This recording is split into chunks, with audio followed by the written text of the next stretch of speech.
नमस्कार, आवाज समाचार में आपका स्वागत है। आपके साथ मैं हूं विपिन भट्ट। तो मार्केट हो गए क्लोज। कमोडिटी का हाल भी आपने ले लिया। वक्त देश दुनिया और बाकी खबरों का हाल जानने का तो आपके लिए लेकर हाजिर है ताजा तरीन बुलेटिन। सबसे पहले इस वक्त की बड़ी हेडलाइंस। 5 फरवरी को होगा दिल्ली में चुनाव। 8 फरवरी को आएंगे नतीजे। नेताओं को मुख्य चुनाव आयुक्त की चेतावनी। प्रचार के दौरान महिलाओं पर आपत्तिजनक टिप्पणी पड़ेगी भारी, होगी कठोर कार्रवाई।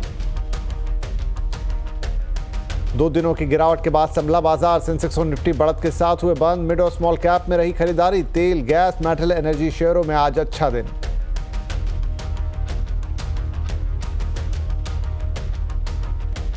बजट में एक्सपोर्टर्स को बड़ी सौगात दे सकती है सरकार। लिक्विडिटी बढ़ाने और सस्ती ब्याज पर कर्ज मुहैया कराने के लिए हो सकते हैं बड़े ऐलान। सीएनबीसी आवास की बजट एक्सक्लूसिव।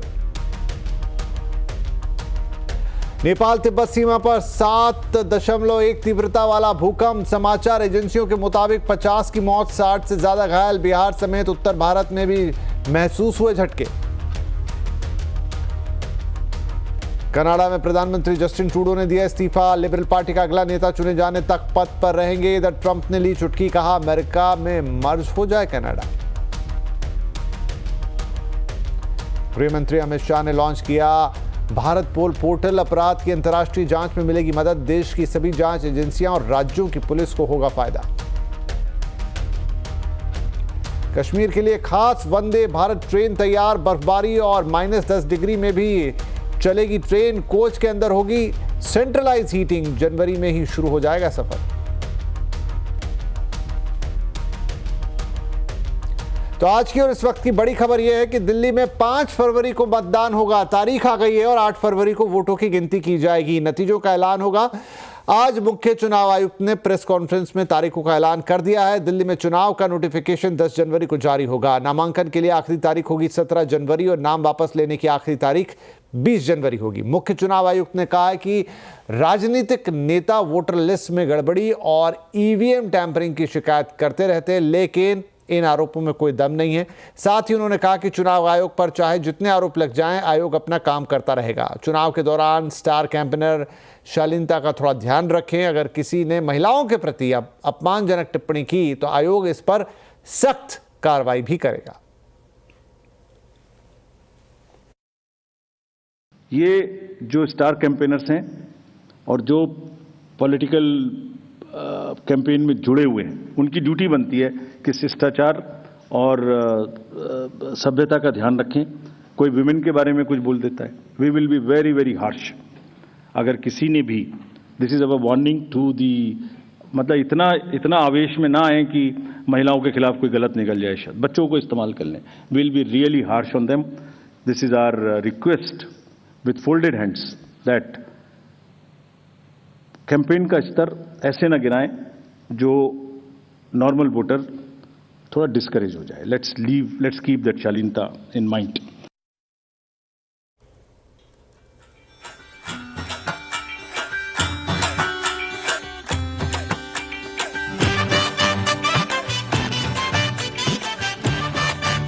इधर आम आदमी पार्टी ने दिल्ली में चुनाव प्रचार के लिए अपने थीम सॉन्ग को लॉन्च कर दिया है। फिर लाएंगे केजरीवाल थीम पर आधारित इस गाने की लॉन्चिंग पर अरविंद केजरीवाल और दिल्ली के मुख्यमंत्री आतिशी समेत आपके बड़े नेता शामिल रहे। आपने अपना ये गाना एक्स पर शेयर किया है। केजरीवाल ने बीजेपी पर हमला करते हुए कहा कि बीजेपी वाले कमरा बंद करके इस गाने पर थिरकते हैं। केजरीवाल ने कहा कि दिल्ली का चुनाव उत्सव की तरह होता है। आपने दिल्ली की जनता से अपील की है कि इस गाने को शादियों और बर्थडे पार्टी में डीजे पर खूब बजाएं। सामने वाले शोर मचाए, कर ले चाहे जितना बवाल, मगर दिल्ली की जनता इसे खूब प्रचार कीजिए, इस पे डांस कीजिए, शादियों में, बर्थडे में इसको खूब बजाइए। और जो एक हमारे देश की पार्टी है, गाली गलौज पार्टी, कौन सी है? तो हमारे देश की जो गाली गलौज पार्टी है, उसके नेता भी, मैं जानता हूं उन्हें भी गाना पसंद आएगा। वो भी अगर चाहें तो अपने घर में कमरा बंद करके अंदर से इसको गाने को चला सकते हैं और उस पर थिरक सकते हैं, कोई देख नहीं रहा। चलिए, तो बात हुई दिल्ली की। अब जरा रुख करते हैं बिहार का। बीपीएससी परीक्षार्थियों के समर्थन में अनशन कर रहे जनसुराज नेता प्रशांत किशोर की तबीयत अचानक बिगड़ गई। उन्हें आज अस्पताल ले जाया गया, जहां डॉक्टरों की निगरानी में उनका इलाज जारी है। डॉक्टरों का कहना है कि अभी उनकी हालत स्थिर है। दरअसल प्रेस कॉन्फ्रेंस करने के बाद उनकी तबीयत बिगड़ी। प्रशांत किशोर केवल पानी पीकर अनशन कर रहे हैं। सोमवार सुबह उन्हें इसी सिलसिले में पटना के गांधी मैदान से गिरफ्तार किया गया था। कोर्ट ने उन्हें पहले तो सशर्त जमानत दी थी, मगर उन्होंने शर्तें मानने से इनकार कर दिया था। इसके बाद उन्हें बिना शर्त जमानत अब मिल गई थी। प्रशांत किशोर बीपीएससी की 70वीं पीटी परीक्षा रद्द करने की छात्रों की मांग के समर्थन में आंदोलन कर रहे हैं। चलिए, राजनीतिक खबरों के बाद अब जरा रुख कर लेते हैं बाजार का। 2 दिनों की गिरावट के बाद बाजार में आज एक बढ़िया तेजी देखने को मिली। सेंसेक्स निफ्टी बढ़त के साथ बंद हुए। सेंसेक्स 234 पॉइंट चढ़ा और 78,199 पर गया। निफ्टी 92 पॉइंट चढ़कर 23,708 पर बंद हुआ है। मिड कैप और स्मॉल कैप शेयरों में अच्छी खरीदारी देखने को मिली। मार्केट्स की और डिटेल्स के साथ है हमारी सहयोगी कंचन नौटियाल। तो कंचन, आज बाजार संभला संभला नजर आया। अगर स्टॉक स्पेसिफिक बात कर लें तो एक्शन कहाँ देखने को मिला, कहाँ थी तेजी और कहाँ कमजोरी? तो कल की बड़ी गिरावट के बाद बाजार में आज हमें अच्छा खासा सपोर्ट आता हुआ दिखाई दिया है। जैसे कि आपने बताया, वैसे आज सारे ही इंडाइसेस में अच्छी खासी रिकवरी देखी गई है। लेकिन अब बात कर लेते हैं कि स्टॉक स्पेसिफिक एक्शन किस तरीके का रहा है। निफ्टी में बढ़ने वाले शेयर में सबसे पहला नाम है ONGC का, जहां पे करीबन 4% की बढ़त देखने को मिली है। SBI लाइफ 3%, HDFC लाइफ 2.5% और टाटा मोटर्स में करीब 2.25% की मजबूती रही है। लूजिंग पॉकेट में ट्रेंड का सबसे पहले नाम आता है। 2% की गिरावट यहां देखने को मिली है। HCL टेक 2%, TCS में करीबन 2% और आयशर मोटर करीबन 1.5% की गिरावट के साथ बंद हुए हैं। मिड कैप की बात कर लेते हैं। बायोकॉन में करीबन 7% का इजाफा, BSC में 6%, फैक्ट 5.25% और मैक्स हेल्थ केयर भी करीबन 4% की बढ़त के साथ बंद हुए हैं। गिरावट में कौन से बंद हुए हैं उस पर भी नजर डालते हैं। कल्याण ज्वेलर्स में 3% की गिरावट, bank of Maharashtra 3%, PB fintech करीबन 2% और टोरेंट पार भी करीब 1.5% की गिरावट के साथ यहाँ पे हमें बंद होते हुए दिखाई दिए हैं। थैंक यू कंचन। तो ये था मार्केट का अपडेट। लेकिन अब एक बड़ी बजट एक्सक्लूसिव आपको बताते हैं। एक्सपोर्टर्स को लिक्विडिटी बढ़ाने और सस्ती ब्याज पर कर्ज मुहैया कराने के लिए बजट में ठोस ऐलान हो सकते हैं। CNBC आवाज को एक्सक्लूसिव जानकारी मिली है कि इंटरेस्ट इक्वलाइजेशन स्कीम को दोबारा शुरू किया जा सकता है। ज़्यादा डिटेल के साथ जुड़ गए हैं हमारे economic policy editor Lakshman Roy. तो लक्ष्मण, ये तो एक्सपोर्टर्स को खुश करने वाली खबर है। क्या डिटेल्स हैं और कितनी उम्मीद है कि बजट में इस पर हरी झंडी आएगी? जी बिल्कुल, एक्सपोर्टर्स को खुश करने वाली खबर है और एक्सपोर्ट सेक्टर में जितने भी लोगों को रोजगार मिलता है उनके लिए भी एक ज़्यादा बड़ा मौका मिलेगा, इस बात की संभावना जताई जा रही है। क्योंकि जो सूत्र बता रहे हैं उसके मुताबिक बजट में कई सारे ऐसे ऐलान किए जा सकते हैं जिसमें खास तौर से एक्सपोर्ट सेक्टर के लिए होगा। इसमें एक महत्वपूर्ण ऐलान ये हो सकता है कि एक्सपोर्टर के हाथ में लिक्विडिटी ज़्यादा से ज़्यादा तय समय के भीतर मिल जाए। ये कैसे सुनिश्चित किया जाए, क्योंकि एक्सपोर्टर जब एक्सपोर्ट करते हैं तो उनका पेमेंट आने में टाइम लगता है, उनके बाकी रिफंड आने में टाइम लगता है, तब उनको पूंजी की जरूरत पड़ती है दूसरे कंसाइनमेंट को पूरा करने के लिए। तो वहाँ पे लिक्विडिटी तुरंत उनके हाथ में आ जाए, इसके लिए कुछ खास इंतजाम, एक खास स्कीम का ऐलान यहाँ पे किया जा सकता है। दूसरा, एक्सपोर्टर्स को हमेशा compete करना पड़ता है ऐसे देशों से जहाँ पे कॉस्ट ऑफ प्रोडक्शन कम होता है। उसके लिए सरकार यहाँ पे काफ़ी सस्ती ब्याज दरों पर कर्ज मुहैया कराने के लिए इंटरेस्ट इक्वलाइजेशन स्कीम को फिर से नए स्वरूप में लॉन्च कर सकती है। और अभी 5% का यहाँ पे ब्याज में राहत दिया जाता है, तो उस राहत को आगे भी सरकार कंटिन्यू कर सकती है। 31 दिसंबर कोई स्कीम खत्म हो गई है और उसका दायरा भी बढ़ा सकती है। दायरा बढ़ाने का मतलब ये हुआ कि अभी ये तय है कि साल भर में 50 लाख रुपए तक का जो कैप होता है इंपोर्ट एक्सपोर्ट कोड के, एक कोड पे, तो उस कैप के तहत ही स्कीम के तहत फायदा मिलता है। अब उसको कैप को, सीमा को सरकार बढ़ा सकती है ताकि ज़्यादा एक्सपोर्टर्स को इसमें शामिल किया जाए। और ये सब इसलिए किया जा रहा है क्योंकि एक्सपोर्ट एक तो रोजगार देता है, दूसरा चीन और US की वजह से एक्सपोर्ट सेक्टर पर थोड़ा सा दबाव देखने को मिल रहा है और सरकार इस दबाव को कम करने की कोशिश इस बजट में करेगी। जी, बहुत शुक्रिया लक्ष्मण इस बजट एक्सक्लूसिव के लिए। CNBC आवास के 20 साल के जश्न में आज एनाम होल्डिंग के मनीष चौखानी शामिल हुए। हमारे मैनेजिंग एडिटर अनुज सिंघल से खास बातचीत में उन्होंने कहा कि अगले 20 साल में दुनिया में भारत का रुतबा लार्ज कैप जैसा हो जाएगा। उनका कहना था कि IP प्रोडक्ट टेक्नोलॉजी थीम में आगे अच्छी वेल्थ क्रिएशन होगी।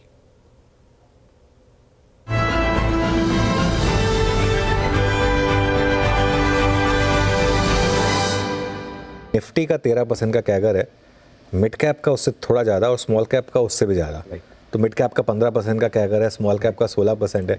अभी कहने को अभी देखिए 13% से 1075% हो गया, लेकिन इसमें आप थोड़ा सा और जोड़ दें, एक बार मिड कैप और स्मॉल कैप दिखा दें अगर, तो वो 13% को हल्का सा बढ़ा दें, 15 पे ले आएँ, तो वो 10 गुना का 16 गुना हो गया, इधर 11 गुना का। तो एक सवाल जो लाजमी है कि क्या ब्रॉडर मार्केट इसी तरीके से आउट परफॉर्म करती रहेगी जो हमने कई सालों से देखा है? ये हम खुद एनएम ग्रुप भी जो है, we have been creatures of new companies coming to market. जैसे 90s में जब मैं चालू किया तो उस टाइम दौर था इन्फोसिस, मैरिको, ZTV और ये सब नए नए बिजनेसेस आए थे। और जब एक नया बिजनेस चालू होके अल्टीमेटली लार्ज बिजनेस बनता है, उसमें वेल्थ क्रिएशन मैक्सिमम होती है, बट मोर्टेलिटी रेट भी ज़्यादा है। तो आज हमें जो विनर्स हैं उनके नाम याद रहते हैं, जो लोग बीच दौर में दे डोंट मेक इट, उनको हम भूल जाते हैं। तो जो इंडेक्स में रिटर्न दिख रहे हैं, it is a survivorship bias, कि जो आप 3-4 अच्छे शेयर रख लिए। जैसे आईटी में अगर आप देखें तो इन्फोसिस कहीं है एंड 4-5 कंपनियां जो आज साफ है और वो है ही नहीं। तो if you are lucky you are in Infosys. और अगर आप जो fly by night type companies थी जो एकदम साफ हो गई, उनमें रह जाते तो आपको कोई रिटर्न नहीं मिलता। तो जो mid cap definitely should be a part of everyone's portfolio, but in moderation, because एक लेवल आपको थोड़ा सेफ्टी चाहिए लार्ज कैप्स का, एंड देन जो एक्सेस रिटर्न आता है वो mid cap also, if you stay invested during a particular expansionary cycle in the economy. तो ये आई मीन दुनिया का ही दस्तूर है। जैसे इंडिया वर्ल्ड में एक मिड कैप है, अमेरिका लार्ज कैप है, मेगा कैप है लार्ज। तो वो अपना भी जब दौर आ रहा है कि हम बढ़ रहे हैं और ये मिड कैप से लार्ज कैप की तरफ जा रहे हैं, अगले 20 साल में होपफुली हमें देखने मिलेगा कि भारत देश एक लार्ज कैप हो गया दुनिया में। अच्छा मनीष जी, मैं वो लिस्ट देख रहा था, ओरिजिनल जो स्टॉक्स थे सेंसेक्स के 1986 में, Hindustan Unilever, ITC, Larsen and Toubro, Mahindra and Mahindra, Nestle, Reliance और टाटा स्टील। सिर्फ ये स्टॉक्स हैं जो, और एक आध स्टॉक्स हैं जो इस जनरेशन ने सुने भी नहीं होंगे शायद। प्रीमियर ऑटो उसमें से एक स्टॉक है जो हुआ करता था। बॉम्बे डाइंग उस समय निफ्टी में हुआ करता, सेंसेक्स में हुआ करता था। बल्लारपुर उस समय सेंसेक्स में हुआ करता था, जिसका आज कहीं नामो निशान भी नहीं है।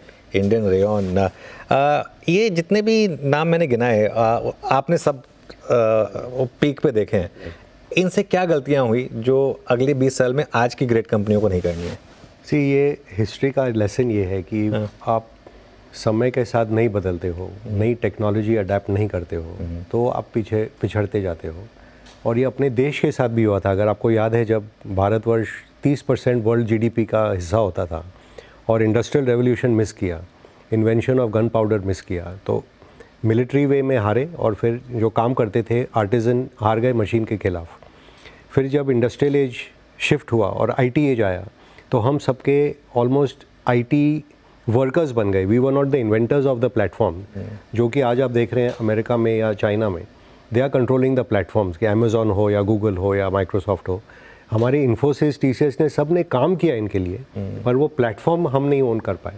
तो अगला जो 20 साल आने वाला है, उसमें मेरी ये धारणा है कि IP, प्रोडक्ट और टेक्नोलॉजी के जो प्रति काम करेंगे वो कंपनियां आगे बढ़ेंगे। जैसे आज भी छोटे रूप में आप देखिए, आज के रिपोर्ट में आया था कि Tata Punch has become the number 1 selling car model in India, overtaking Maruti. First time. अब ये बड़ी बात है। हाँ। जैसे Mahindra and Mahindra has launched its own EV।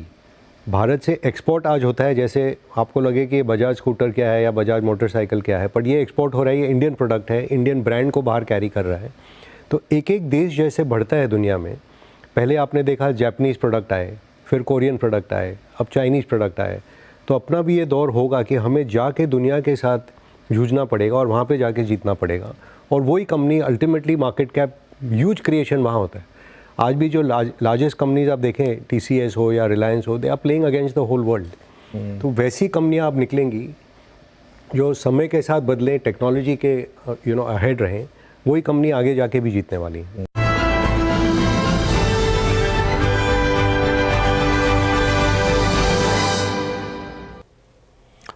अनचाही calls के नियम नहीं मानने पर टेलीकॉम कंपनियों पर पेनल्टी लगाने का रास्ता साफ हो गया है। सूत्रों के मुताबिक ट्राई ने दूरसंचार विभाग के सवालों को जवाब दे दिया है। विभाग जल्दी ही कंपनियों को नोटिस जारी कर सकता है। पूरी खबर बता रहे हैं हमारे संवाददाता असीम मनचंदा।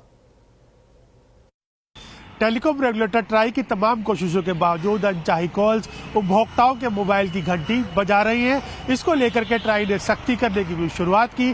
टेलीकॉम कंपनियों के ऊपर 153 करोड़ रुपए का जुर्माना लगाया गया था, लेकिन टेलीकॉम कंपनियों ने जुर्माना देने से इनकार कर दिया। तो ट्राई ने दूरसंचार विभाग से सिफारिश की कि कंपनियां जुर्माना नहीं दे रही है तो आप कंपनियों की बैंक गारंटी को जब्त कर ले। तो इसके बाद दूरसंचार विभाग को इस पर कई सारे क्लैरिफिकेशन चाहिए थे। तो दूरसंचार विभाग ने ट्राई को दोबारा लिखा कि आप बताइए कि ये पहली बार हमारे सामने ऐसा मामला आया है, तो आप बताइए कि कैसे इनकी बैंक गारंटी को जब्त करना चाहिए, क्या पेनल्टी लगाना सही होगा। जो भी सूत्र बता रहे हैं कि ट्राई ने अपना जवाब दूरसंचार विभाग को भेज दिया है। ट्राई ने दोबारा से दोहराया कि टेलीकॉम कंपनियों के ऊपर पेनल्टी लगाना बनता है और सरकार को ये पेनल्टी कंपनियों से वसूलनी चाहिए। अब दूरसंचार विभाग इसके ऊपर कार्रवाई करते हुए जल्द ही टेलीकॉम कंपनियों को नोटिस भेजेगा और उनके ऊपर ये पेनल्टी वसूलने की शुरुआत करेगा। जल्द ही आप कश्मीर की खूबसूरत वादियों का सफर वंदे भारत से कर पाएंगे। घाटी की पटरियों के लिए वंदे भारत का खास रैक तैयार किया गया है जो बर्फबारी और -10 डिग्री में भी थमेगा नहीं। कश्मीर के लिए तैयार किए गए वंदे भारत ट्रेन का जायजा लिया हमारी सहयोगी दीपाली नंदा ने।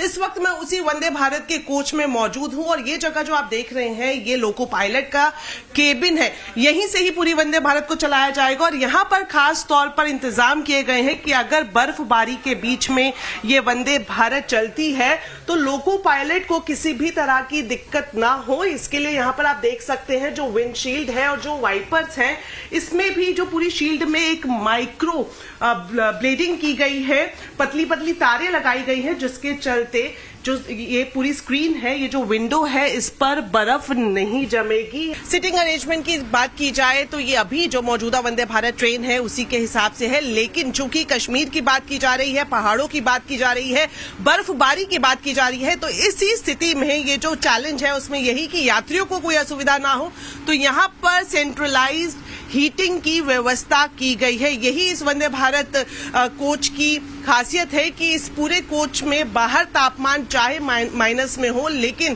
कोच के अंदर आपको बिल्कुल गर्माहट महसूस होगी। ना सिर्फ कोच के अंदर बल्कि जो इसके टॉयलेट्स बनाए गए हैं, जो वॉशरूम बनाए गए हैं, वहां पर भी जो सेंट्रलाइज हीटिंग डक्टिंग है उसका एक पॉइंट यहां पर भी दिया गया है कि यानी वॉशरूम में भी आपको ठंड नहीं लगेगी। अगर आप टॉयलेट यूज करते हैं तो आपको ठंड नहीं लगेगी। और इसके अलावा जितने भी टैप्स आप यहां पर देख रहे हैं तो इस टैप में आपको गर्म पानी मिलेगा। इसकी व्यवस्था भी खास इंसुलेटेड वाटर टैंक के जरिए की गई है।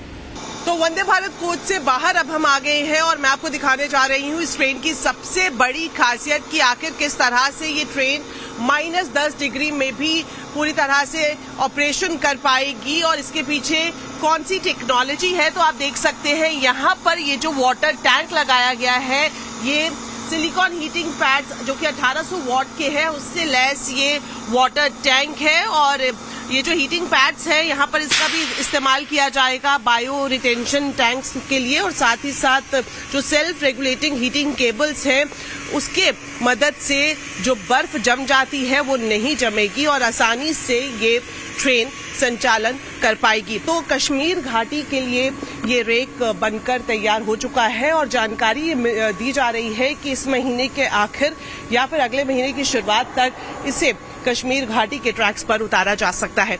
दीपाली नंदा, दिल्ली।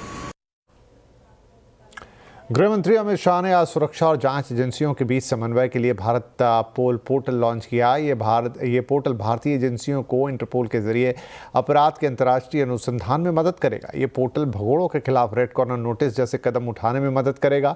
इस मौके पर गृह मंत्री ने कहा कि भारत पोल भारत में क्राइम इन्वेस्टिगेशन को नए युग में ले जाएगा। अभी तक सिर्फ CBI को इंटरपोल से मान्यता प्राप्त थी, लेकिन अब भारत पोल के जरिए देश की सभी एजेंसियों और सभी राज्यों की पुलिस इंटरपोल के साथ कोऑर्डिनेट कर पाएगी।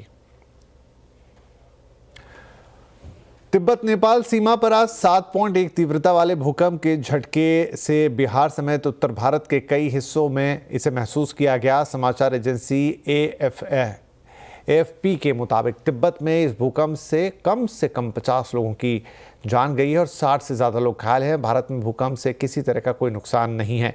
US जियोलॉजिकल सर्वे के मुताबिक भारतीय समय के मुताबिक सुबह 6:45 पर आए इस भूकंप का एपिसेंटर तिब्बत में था। ज़मीन के 10 किलोमीटर नीचे स्थित एपिसेंटर नेपाल के लोबुचे से 93 किलोमीटर उत्तर पूर्व की तरफ था। लोबुचे काठमांडू से 150 किलोमीटर पूर्व की तरफ एवरेस्ट बेस कैंप के काफ़ी नज़दीक है। अपनी पार्टी और विपक्ष के बढ़ते दबाव के बीच कनाडा के प्रधानमंत्री जस्टिन ट्रूडो ने आखिरकार इस्तीफा दे दिया है। हालांकि लिबरल पार्टी का नया नेता चुने जाने तक ट्रूडो प्रधानमंत्री बने रहेंगे। ट्रूडो के इस्तीफे के बाद कनाडा के अगले प्रधानमंत्री को लेकर कयासों का दौर भी शुरू हो गया है। इसमें टोरंटो की सांसद और पूर्व उप प्रधानमंत्री माफ कीजिएगा क्रिस्टिया फ्रीलैंड, पूर्व सेंट्रल बैंकर मार्क कार्नी, परिवहन मंत्री अनीता आनंद और विदेश मंत्री मेलनी जोली का नाम शामिल है। आपको बता दें कि भारत के प्रति ट्रूडो की नीतियां भी उनकी लोकप्रियता घटाने की वजह रही है। ट्रूडो ने बिना ठोस सबूत के खालिस्तानी नेता की हत्या में भारत का हाथ बताया था।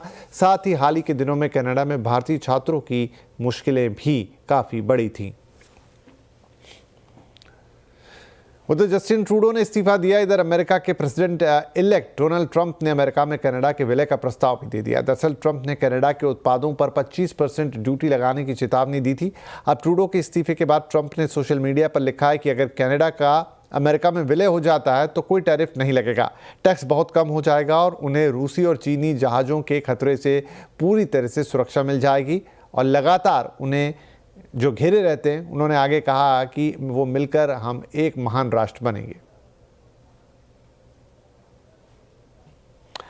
चलिए यहां पर लेते हैं एक छोटा सा ब्रेक, लेकिन ब्रेक के उस पार कुछ और बढ़िया रोचक खबरें आपके लिए।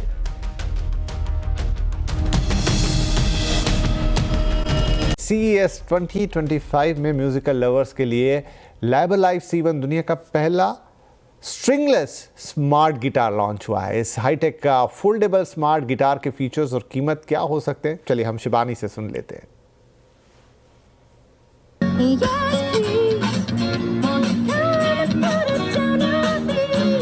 A guitar without strings seems like a concept from a sci-fi fiction movie, but Liber Live ये जो कंपनी है मुझे CES में मिली, इन्होंने इसे रियलिटी बना दिया है। इनफैक्ट Liber Live C1 दुनिया की पहली स्ट्रिंगलेस गिटार है, फोल्डेबल है, इजी टू कैरी है और एक ऐप की मदद से आप इसे कनेक्ट कर सकते हैं।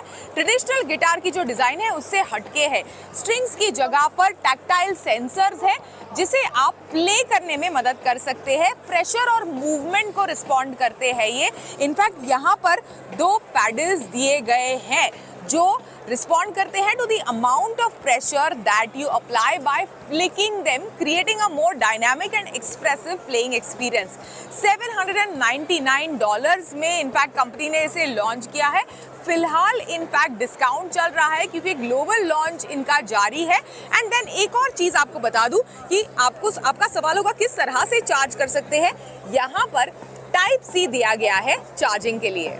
So here you can choose all the patterns. Okay. For now we're choosing this one, and then we can just play already.